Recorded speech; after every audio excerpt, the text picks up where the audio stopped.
Numbers 5. Purity in Israel's camp. The Lord gave these instructions to Moses.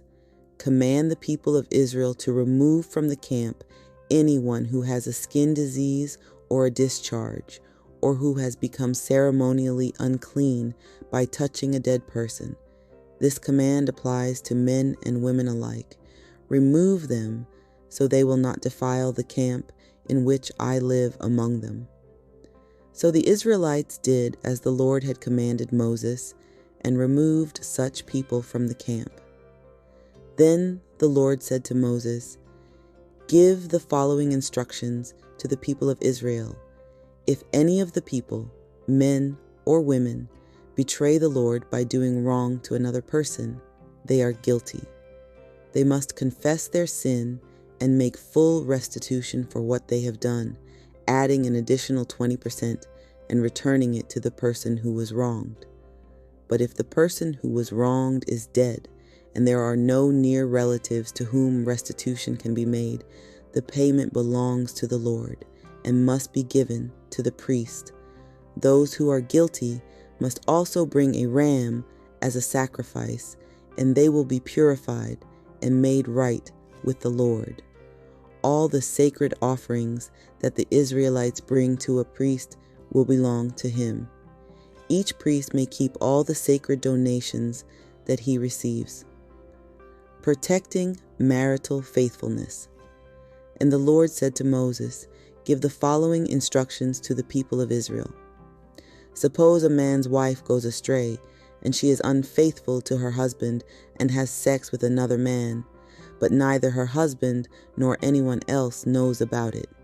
She has defiled herself, even though there was no witness and she was not caught in the act. If her husband becomes jealous and is suspicious of his wife and needs to know whether or not she has defiled herself, the husband must bring his wife to the priest. He must also bring an offering of 2 quarts of barley flour to be presented on her behalf. Do not mix it with olive oil or frankincense, for it is a jealousy offering, an offering to prove whether or not she is guilty. The priest will then present her to stand trial before the Lord. He must take some holy water in a clay jar and pour into it dust he has taken from the tabernacle floor.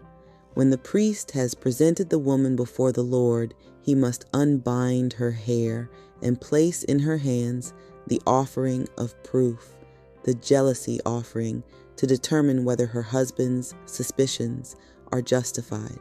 The priest will stand before her, holding the jar of bitter water that brings a curse to those who are guilty.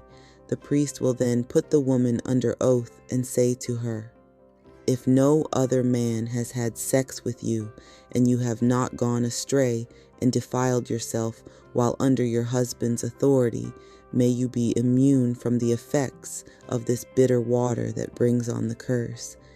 But if you have gone astray by being unfaithful to your husband, and have defiled yourself by having sex with another man," at this point, the priest must put the woman under oath by saying, "May the people know that the Lord's curse is upon you when he makes you infertile, causing your womb to shrivel and your abdomen to swell. Now may this water that brings the curse enter your body and cause your abdomen to swell and your womb to shrivel." And the woman will be required to say, "Yes, let it be so." And the priest will write these curses on a piece of leather and wash them off into the bitter water. He will make the woman drink the bitter water that brings on the curse. When the water enters her body, it will cause bitter suffering if she is guilty. The priest will take the jealousy offering from the woman's hand, lift it up before the Lord, and carry it to the altar. He will take a handful of the flour as a token portion and burn it on the altar, and he will require the woman to drink the water.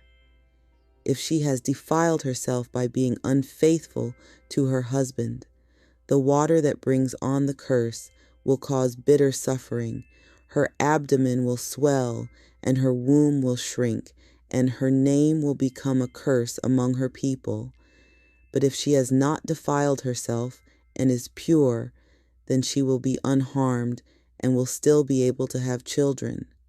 This is the ritual law for dealing with suspicion. If a woman goes astray and defiles herself while under her husband's authority, or if a man becomes jealous and is suspicious that his wife has been unfaithful, the husband must present his wife before the Lord, and the priest will apply this entire ritual law to her. The husband will be innocent of any guilt in this matter, but his wife will be held accountable for her sin. Number 6. Nazirite laws. Then the Lord said to Moses, "Give the following instructions to the people of Israel. If any of the people, either men or women, take the special vow of a Nazirite, setting themselves apart to the Lord in a special way, they must give up wine and other alcoholic drinks. They must not use vinegar made from wine or from other alcoholic drinks. They must not drink fresh grape juice, and they must not eat grapes or raisins. As long as they are bound by their Nazirite vow, they are not allowed to eat or drink anything that comes from a grapevine, not even the grape seeds or skins. They must never cut their hair throughout the time of their vow, for they are holy and set apart to the Lord. Until the time of their vow has been fulfilled, they must let their hair grow long, and they must not go near a dead body during the entire period of their vow to the Lord. Even if the dead person is their own father, mother, brother, or sister, they must not defile themselves, for the hair on their head is the symbol of their separation to God. This requirement applies as long as they are set apart to the Lord. If someone falls dead beside them, the hair they have dedicated will be defiled. They must wait for 7 days and then shave their heads. Then they will be cleansed from their defilement. On the 8th day, they must bring 2 turtle doves or 2 young pigeons to the priest at the entrance of the tabernacle. The priest will offer one of the birds for a sin offering and the other for a burnt offering. In this way, he will purify them from the guilt they incurred through contact with the dead body. Then they must reaffirm their commitment and let their hair begin to grow again. The days of their vow that were completed before their defilement no longer count.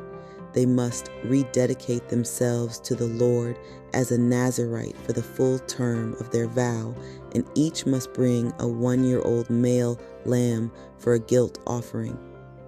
This is the ritual law for Nazirites.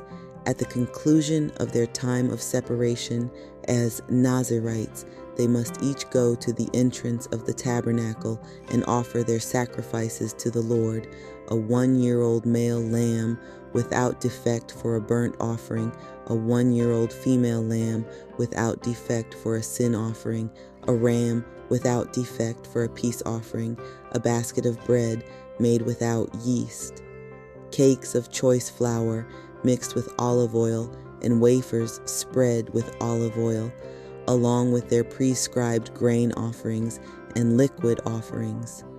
The priest will present these offerings before the Lord.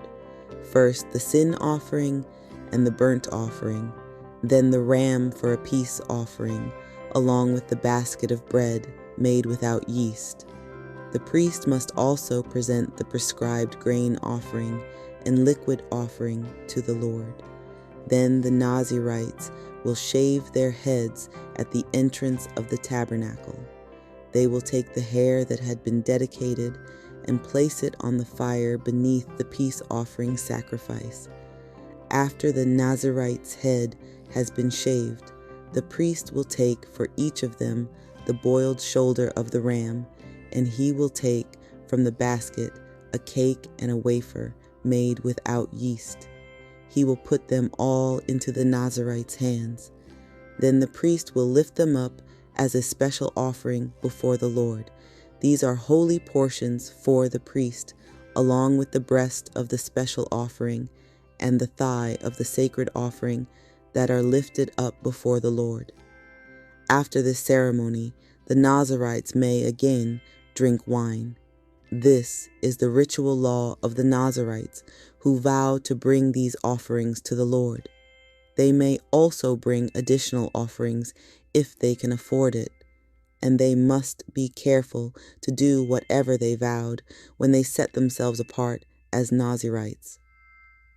The priestly blessing. Then the Lord said to Moses, "Tell Aaron and his sons to bless the people of Israel with this special blessing. May the Lord bless you and protect you. May the Lord smile on you and be gracious to you. May the Lord show you his favor and give you his peace." Whenever Aaron and his sons bless the people of Israel in my name, I myself will bless them.